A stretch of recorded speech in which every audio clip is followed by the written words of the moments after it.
I told God this was my last time when I know it ain't my last time, but I'm praying for Man, what's up, everybody, and thank you for tuning in to the very first episode of Sports Spliffs and Politics. My name is AJ Sharp, and I'm so excited to finally get this pod and this platform started.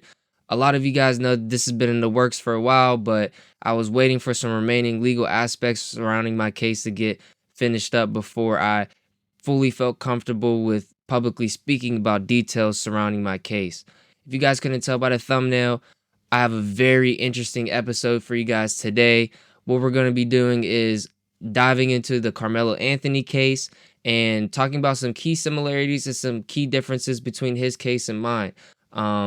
What I hope to do is give you guys an insight as to what my self-defense claim was and what my defense looked like and the reasons why I was acquitted and what a self-defense claim for Karmelo may look like and, the things that he's going to have to prove to show that he was acting in self-defense and the things that the prosecution is going to have to prove in order to find him guilty.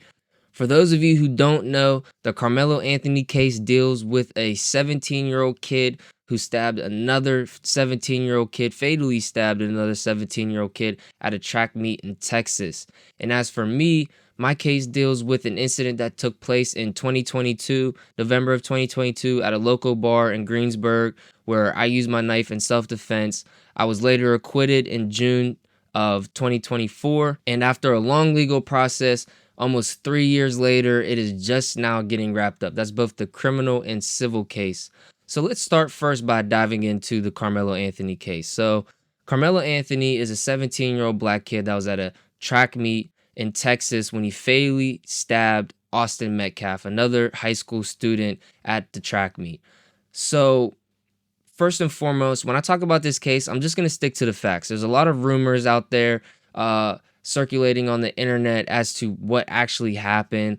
I just read the police report and other articles surrounding the case, and I'm just going to stick to the facts that are solidified and what was in the police report and the things that the cops are saying and the attorneys are saying, Karmelo's family is saying.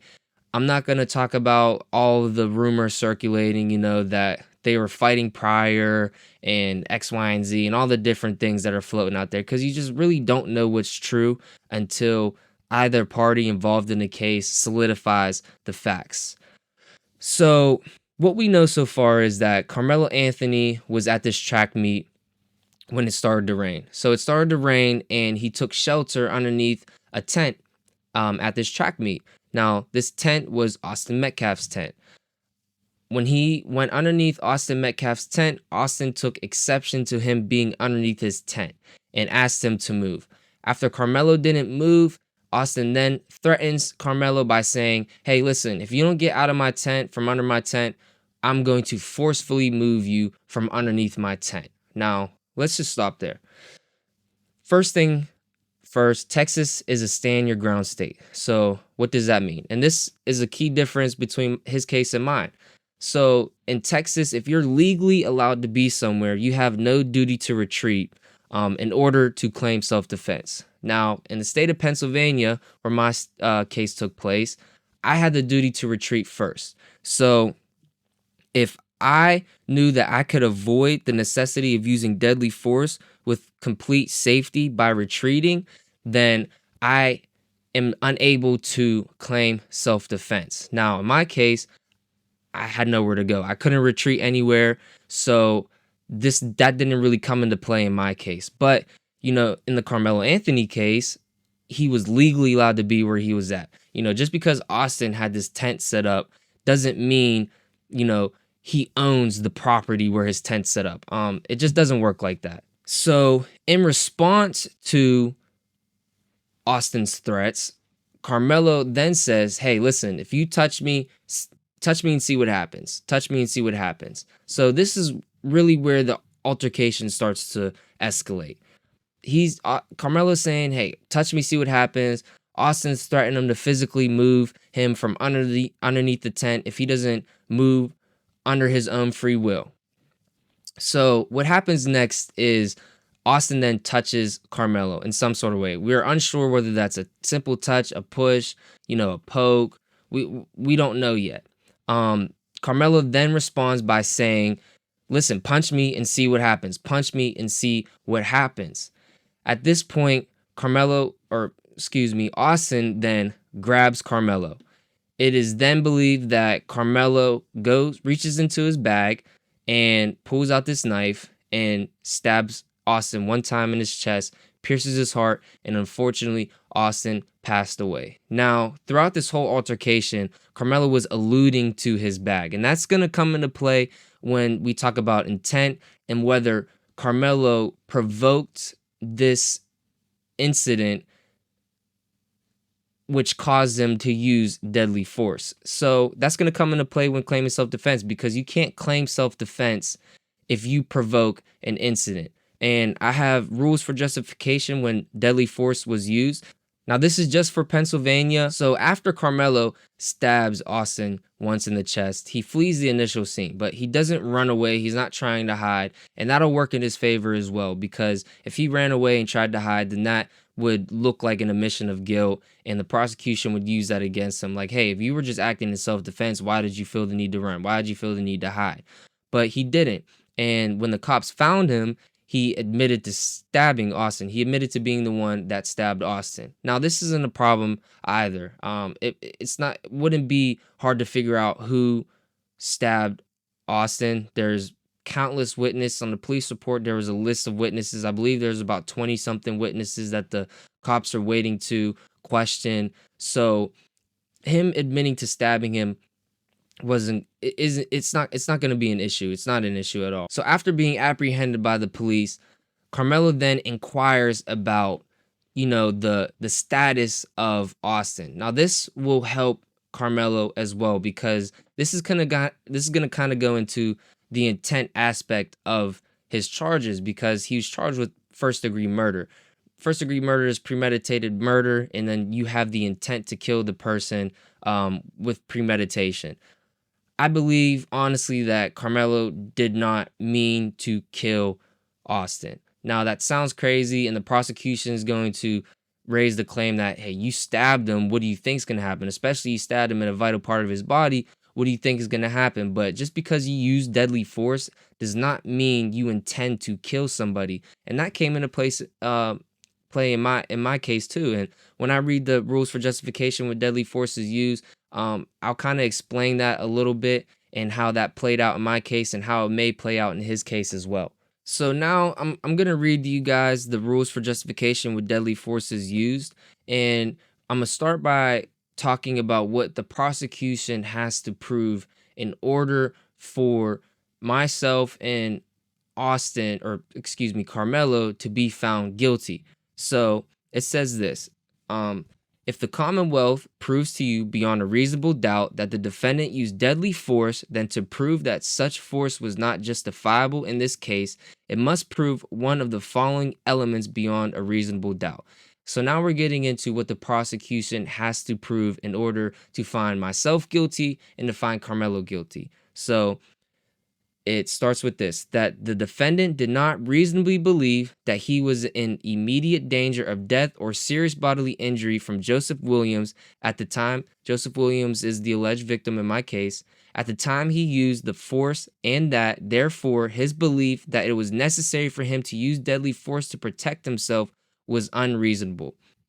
Now, to put it another way, the Commonwealth must prove either 1, that the defendant did not actually believe he was in danger of death or serious bodily injury such that he needed to use deadly force to defend himself at the moment, or 2, that while the defendant actually believed he needed to use such force, his belief was unreasonable in light of all circumstances known to him. So talking about the Karmelo Anthony case, if Austin's just pushing him and shoving him and he pulls out a knife and stabs him, he overreacted. That's unreasonable to think that you were in serious danger of death or serious bodily injury.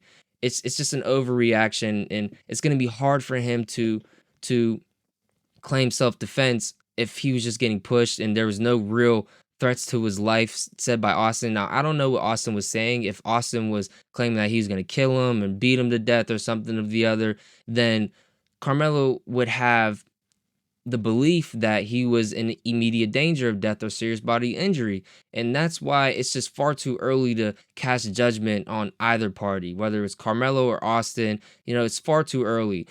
People are acting like they know what happened, but we really don't know. It's super early in the process of his cases. In his case, police still have to interrogate or question a lot of witnesses, and they'll double back on certain witnesses and kind of get in place what really happened. And the defense will have their opportunity to gather their witnesses as well. So now I'm going to read the next part of the rules for justification with deadly forces use. So this is what the judge reads to the jury before they go and deliberate to decide whether the defendant involved in a self-defense case is guilty or not. So it says, keep this in mind. A person is justified in using deadly force against another, not only when they are in actual danger of unlawful attack, but also when they mistakenly but reasonably believe that they are.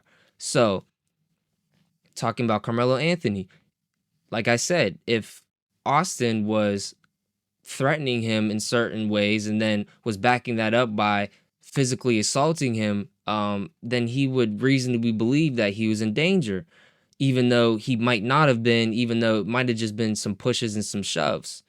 So next it says, a person is entitled to estimate the necessity for the force he or she employs under the circumstances he or she reasonably believes them to be at the time. In the heat of conflict, a person who has been attacked ordinarily has neither time nor composure to evaluate carefully the danger and make nice judgments about exactly how much force is needed to protect himself or herself. So basically that means in the heat of conflict, you don't, it's hard to determine, how much force you need to protect yourself. So let's talk about my case for a little bit. In my case, the victim was stabbed 7 to 8 times on his back. Now, he was stabbed in his back because he was on top of me, and when I was stabbing him, I was flailing. Witnesses described me as looking like I was swimming. He was on top of me. He was choking me. I'm sure you guys have seen the screenshots that I posted of the position that we were in when it occurred. I'll try and put it in on this video. If not, I'll have it in later episodes for you guys. I'm kind of waiting to dive deeper into my case in later episodes. I have some guests coming on that'll fully help paint the picture for you guys as to actually what happened. These are guests that were sat through the entirety of my trial, and some guests that were witnesses to actually what happened that night. So basically what this excerpt is saying that, you can't judge the defendant on the force that was used. And the analogy that is often used is deals with cops. A cop who's involved in a shooting on duty, if you ask them, how many times did you shoot at the suspect, they usually say, 3 rounds, 4 rounds, but in reality, they emptied their whole clip. Because at the time you're in the heat of conflict, you don't have time to make nice judgments, and you're just acting in self-defense. So the next part reads this. It says, consider the realities of the situation faced by the defendant here when you assess whether the Commonwealth has proved beyond a reasonable doubt either that he did not believe he was actually in danger of death or serious bodily injury to the extent that he needed to use such force in self-defense, or that, while he did believe that, his belief was unreasonable, or that 1. In the same encounter with Joseph Williams, the defendant engaged in conduct that demonstrated his intent to cause death or serious bodily injury, and 2. By that conduct, he provoked the use of force against him. Now, this is important in both of our cases. To start with mine, there was 2 separate incidents that took place that night. The first incident took place inside of the bar. So to paint the picture for you guys, the Rialto has 3 levels to it. The first level is the entrance part. This is where everyone who enters the bar, they have to go through this part of the bar. So you walk into the bar, you're on the first level. The second level is a patio area. It's kind of outside with some gates and some tables and stuff. And there's steps that lead to the third level. And this is kind of the club area of the bar. This is where they had the DJ, the lights were off, they had strobe lights. it's kind of just a club setting. And this is where the first incident took place. So while we were inside, before me and my friends were getting ready to leave, I saw a girl that I used to be friends with in high school. And I walked over to her and we started conversating, just simple conversation. And during that conversation, Joey, the alleged victim in my case, interjected himself and was standing toe to toe with me.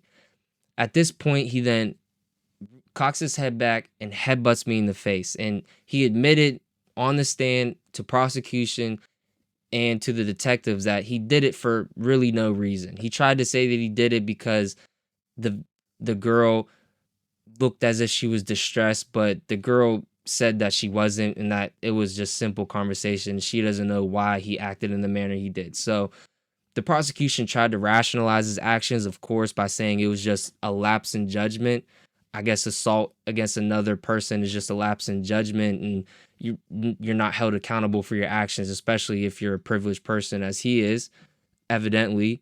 So after he headbutts me in my face, your initial reaction is just to fight back. So a skirmish took place. So I wouldn't even call it a fight because there's countless people. It's the middle of the dance floor, the club area. There's just bodies everywhere. People are pushing, shoving, grabbing. It wasn't a fight. It was more of a skirmish. So at this point, the bouncers finally get everything broken up. People get things broken up, and we are escorted out. Now, we is Joey first, his brother Nico, me, and then one of my friends. So we're getting ushered out to the steps that lead to the patio area. Now, this part's important in my case because they're trying to make it seem as if I followed Joey out, but this is all the cameras inside capture us leaving the bar, and this is exactly what happened. I get to the steps. I get halfway down the steps. I realize I lost my shoe, so I turn back around to go to the to back up to the third level of the bar to retrieve my shoe. At that point, I get my shoe. I met up with some friends that I was there with. We talked for a little bit, and then we finally decided to leave. Unbeknownst to me, Joey was waiting on the second level, on the patio level, waiting for me to come out so that he can continue the altercation. But after I didn't come down for a couple minutes because I was getting my shoe and talking to some people on the third level still, he left. Now, he didn't leave under his own free will. He was dragged out by his hoodie by a few of his friends. At that point, probably 30, 45 seconds later, you can see me finally entering the patio level of the bar. And if you read the articles surrounding my case, they said that I was following him out and I had this knife in my hand. But in reality, you can see that I had my phone in my hand. I never had a knife in my hand. I don't know where they got that from, but that's what they were trying to say. So I'm walking out, I had my phone in my hand. I was looking at Ubers because we were planning on going to the casino, but we weren't sure if we wanted to go to casino or go back to Jeanette, where we're from, and just kind of kick it for the rest of the night. So we're still debating that as we're walking out. Now, when we finally get outside, because you can exit through the patio area and you kind of get to the side street, we make it outside. I walk a few steps up the street to the left, and that's when we notice Joey was on the street waiting for me. So I'm on the sidewalk and he's on the street. It's at this point we stop, me and my friends, because he's obviously trying to get to me. And he's being held back by one of his friends, and his friend is trying to calm him down and keep him away from coming over to me. At the same time, she's trying to talk to me, and in her own words, both in the police report and her testimony, she claims that she was trying to speak to me, but I was ignoring her and that I was being shielded. I was behind my two friends. And I was on my phone. I'm like, dude, what is your problem? Like, what are you doing? He's acting erratic. So at this point, I just decided, hey, I'm gonna call my mom, have her come pick us up, and just take us back to Jeanette. At this point, before I could even unlock my phone, Joey charges at me, runs at me, picks me up, and slams me down to the concrete. Now, this is where the second altercation happened, and it's important. And when I finish reading the rules for justification when deadly force is used, this is important to differentiate the two incidents that happened inside the bar and the incident that happened outside. So just to double back to Carmelo Anthony and the provocation of, the fight that occurred, if he was provoking Austin to, put his hands on him and to fight him so that he can stab him, then you can't claim self-defense at that point. So if he was provoking Austin in any manner to engage in a physical altercation with him, then he can't claim self-defense. Now, in my case, I didn't provoke that incident, neither inside or outside. So my self-defense claims stood. So that's why the prosecution was trying so hard to make this one incident, because if I willingly engaged in fighting inside and willingly engaged in fighting outside, then I am unable to claim self-defense. But that just isn't what happened. Now, inside, yeah, that's what happened. We were involved in an altercation, but outside, I'm standing there, I'm like, dude. So as I continue to read this, you guys will understand more as to what I'm saying. So it says, conduct that is not of such a nature does not constitute the kind of provocation upon which the Commonwealth may rely to prove its case. If you find beyond a reasonable doubt that the defendant's acts were such a nature, you must then ask whether it provoked the similar use of force against him. So if you're provoking this fight and you're provoking him to engage in this fight with you, then you can't claim self-defense.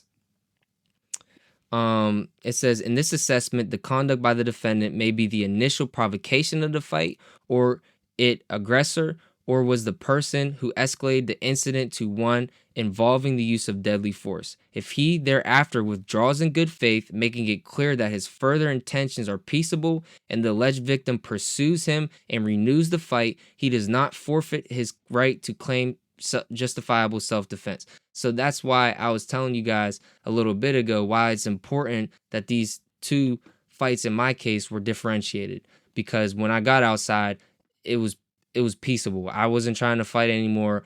I'm trying to go home, continue on my night, go to the casino, do something else, and he is continuing to want to fight. At that point, if this is a new incident, he's coming after me, and I'm trying to make peace and be peaceable, and he's not trying to do that, evidently. So these are just the things that the prosecution is going to have to prove for Karmelo to be found guilty of his charges, and that's what the prosecution had to find for me to be guilty of my charges. And initially in my case, after Joey first slammed me to the ground, that's not when the stabbing occurred. So while I was on the ground, all of my items were knocked out of my hands and my pockets and stuff, which included my pocket knife. So when I turned over onto my hands and knees and he's wrapped around my waist, I push myself up and I see my pocket knife on the ground as I'm pushing myself up. That's when I grab it and get back up to my feet, and he's still around my waist. So I'm still on the sidewalk. Like I said, I only made it a few steps out of the building before he charged at me and slammed me to the ground. So at this point, he's around my waist and he tries to take me down again, but my back just goes against the building because, like I said, I'm only a few steps out. At this point, I just remember saying, someone get him off me. And at that point, he spun me off the wall and then slammed me down onto the concrete, onto the street now. And at this time, he started to choke me, and I just knew I was in trouble, and I had to do what I had to do to defend myself at that time. And like I said, witnesses just described me as flailing, looking like I was swimming, and nobody really knew that I was stabbing him or Joey was being stabbed, and Joey had no idea he was either, because alcohol played a role in this as well. So they were trying to paint me as some belligerent drunk patron at this bar, when in reality it was him. His BAC at the time, or a couple hours after the incident, was a .201. That's almost 3 times the legal limit hours after the incident. As for me, pulled my bank statements out for that night. I spent like $50 in the span of from 10:30-ish to 1:30 in the morning. So I didn't have that many drinks, and that's just not money I spent on myself. I bought at least 4 or 5 friends drinks as well. You know how it is when you're out. I spent $50 the whole night. I wasn't drinking that much. And him, on the other hand, he started drinking at 5 o'clock, 5, 6 o'clock. 5, 6 o'clock, I was on the bus coming back from an away trip in Ohio. So it's just not the same. So I'm gonna pause there when I'm talking about my case. Like I said, I'm just gonna save it for a later episode, and make sure you guys leave questions in the comments below as to what you want me to address in later episodes when it pertains to my case. I'll be talking about more so. I'll talk about more details about what happened. I'm gonna try and retrieve videos that I can show on the podcast, surveillance videos of that night that shows me walking out and Joey getting dragged out and things of that nature. And I'm also going to show the video that would lead to my acquittal. You know, the prosecution relied heavily on the testimony of an off-duty state trooper that just blatantly lied. So on the stand, Dylan Nudie, referred to me as the black guy, was on top of the victim, and he had to pull me off. And that not only did he have to pull me off of him, but while he was trying to pull me off, I was turning and trying to fight him. And the only reason why the altercation ended is because he put me in a chokehold and pulled me off of Joey. Now, for those of you who saw the video or the screenshots of it, Joey is clearly on top of me, has me in a chokehold, and Dylan Nudie, as well as one of my friends, are adamantly trying to pull him from off of me. And he's just showing no release. He's just adamantly trying to attack me even after he was stabbed. So many people question or ask like, you know, was I actually acting in self-defense? Was I in danger of death or serious bodily injury? Just based off what I told you guys can form that opinion for yourself. And if you were in my shoes, would you believe that you were in imminent danger of serious bodily injury or death? I would guess that a majority of the people listening would find themselves to think that if you were slammed to the concrete twice outside of a bar and being choked, that you would believe that you were in serious danger of serious bodily injury or death. And for Karmelo Anthony, he's going to have to prove that as well. He's going to have to prove that he believed at the time, due to the actions of Austin, that he was in serious danger of his life or serious injury to himself. Now, in recent news, we saw that Karmelo Anthony's bond got reduced from $1 million to $250,000. And that, to me, is fair, because bond isn't supposed to be a punishment. Bond is supposed to be set based on certain factors: the severity of the crime, flight risk, and when flight risk, that goes to like ties to the community, family you have around, things of that nature. So if you're from New York and you're involved in this incident in Texas where you don't really have any ties to, you could be deemed as a flight risk because you're not from here. It'd be easy for you to escape and flee to wherever, back to your home state or wherever the case may be. And also what goes into this is your threat to the community. Now, Karmelo Anthony has no priors. He has no history of showing violence before. So to make the argument that he's a threat to the community just doesn't really make sense. As for me, my bond was denied twice before it was finally set at $250,000, the same dollar amount as Karmelo Anthony's bond. And my charges were attempted homicide, aggravated assault, and reckless endangerment. I personally believe in my case that there was I know that there was a lot of bias and prejudice involved in my case, because they're trying to paint me out like I was some threat to the community, and that they're trying to say that if I was released on bond, that I might go to a bar and do this again and stab somebody else, or that I might be released and go to the victim's house and finish the job, go to the victim's house to kill him.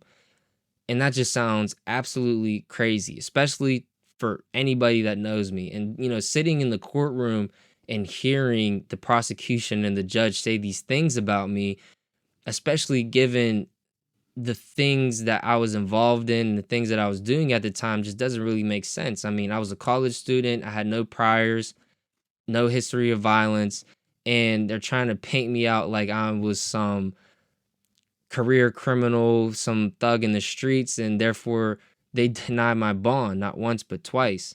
And finally, when I got in front of my trial judge, he set my bond at still what I believe was an unfair amount of $250,000, which obviously is an unfair amount because my charges weren't as severe as Carmelo's, and we had the same bond. His bond was the same as mine.